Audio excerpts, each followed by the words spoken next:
Round table సమావేశానికి పెద్దలందరికీ కూడా, వేదికను అలంకరించిన పెద్దలందరికీ కూడా పేరు పేరున ఉద్యమ నమస్కారాలు.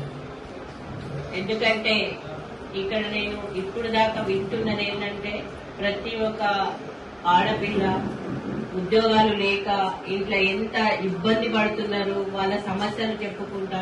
కానీ ఎప్పుడు కూడా మనము ఇట్లా పుట్టాము అని అనుకోద్దు, అదొక మన గాడ్ గిఫ్ట్.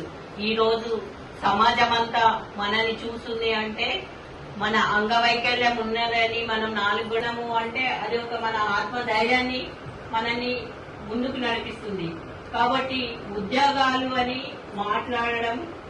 మాట్లాడి ఊరుకోవడం మాత్రం తప్పు.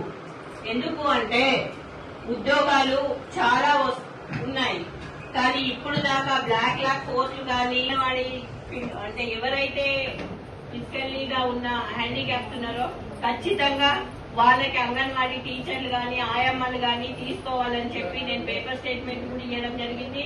నేను మీటింగ్ పెట్టడం కూడా జరిగింది. దీన్ని ఇంతకంటే ముందే పెట్టేశాను నేను నెల రోజుల కిందనే. కాబట్టి దీని గురించి ఇప్పుడు అంగన్వాడీ టీచర్లు అని మనం అంటున్నాం.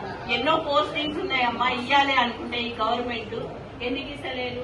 ఇప్పుడు హాస్పిటల్లో ఉన్నాయి, గవర్నమెంట్ స్కూళ్లలో ఉన్నాయి, ఇప్పుడు లిఫ్ట్ అంటున్నారు, లిఫ్ట్ లో ఉన్నాయి. ప్రతి ఒక్క మహిళకి ఒక్కొక్క పోస్ట్ ఇస్తే వాళ్ళు బ్రతకలేరా? ఎందుకు బతకడు?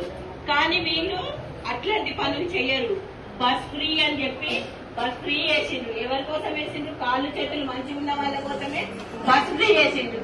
ఎందుకు అంటే రేపు ఓటు బ్యాంకు వాళ్ళకు ఉండాలి కాబట్టి, ఆ మహిళల ఓటు బ్యాంకు ఉండాలి కాబట్టి ఆ బస్ ఫ్రీ పెట్టిండ్రు.